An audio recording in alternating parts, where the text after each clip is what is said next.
প্রশ্ন, বাপুজি নামে কে পরিচিত? পুরো নাম বলুন। মোহনদাস করমচাঁদ গান্ধী। আবার জোরে বলো, জোরে বলো। মোহনদাস করমচাঁদ গান্ধী। মোহনদাস করমচাঁদ গান্ধী, সঠিক উত্তর। এ গ্রুপের জন্য একটা পুরস্কার। চঞ্চলবাবু, পুরস্কারটি তুলে দিন।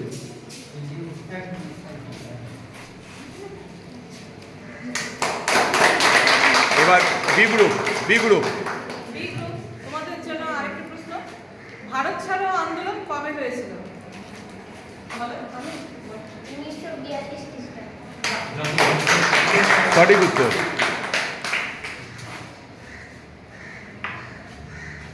সি গ্রুপের প্রশ্ন। সি গ্রুপ, তোমাদের জন্য এবারে প্রশ্ন, ভারতের সংবিধান কবে গৃহীত হয়? গৃহীত হয় 26শে November 1949। Very good. Thank you. D গ্রুপের প্রশ্ন। এবার তোমাদের প্রশ্ন, ডু অর ডাই স্লোগানটি কে দিয়েছিল? মহাত্মা গান্ধী।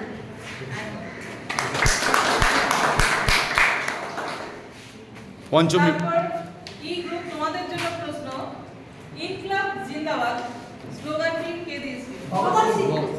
বাহ, সবাই একসাথে। একদম। আচ্ছা, আবার এই গ্রুপের জন্য আবার প্রশ্ন, মুসলিম লীগ কবে গঠিত হয়?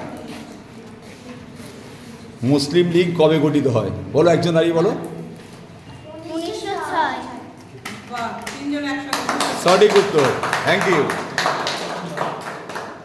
হ্যাঁ, তারপরে প্রশ্ন তোমাদের জন্য, বলো, দেশবন্ধু নামে কে পরিচিত? চিত্তরঞ্জন দাস। সঠিক উত্তর, চিত্তরঞ্জন দাস। এই গ্রুপে একটা পুরস্কার পাচ্ছে। আবার এবার তোমাদের জন্য প্রশ্ন, অহিংস অসহযোগ আন্দোলন কবে হয়েছিল? 1920 খ্রিস্টাব্দে। বাহ, থ্যাংক ইউ।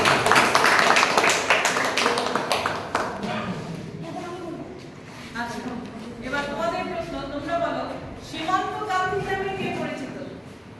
সীমান্ত গান্ধী, বলো। খান জাফর খান। আবার ভেবে বলো। খান আব্দুল গফর। আচ্ছা, ঠিক আছে। ঠিক বলেছে, সঠিক উত্তর।